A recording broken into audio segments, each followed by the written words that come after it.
Hi everyone, I'm very happy to inform that we have started working with the 10 startups selected as part of the HDFC Parivartan Bank program. These startups went through a very rigorous selection process from all over India with our advanced manufacturing experts as well as the HDFC Bank personnel.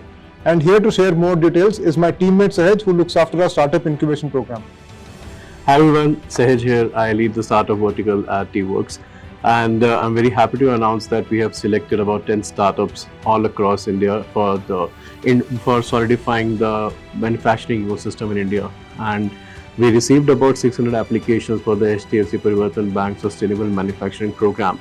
And on the final demo day, about 18 startups flew down to Hyderabad, where we interacted with the HDFC team, TWorks team, and we also understood the product in so much depth that we now understand that we are on a good path to indigenization of a lot of supply chain problems that we are facing.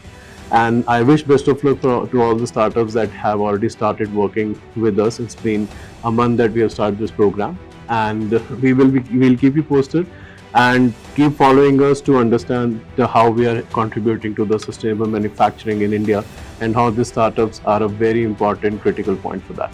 Thank you.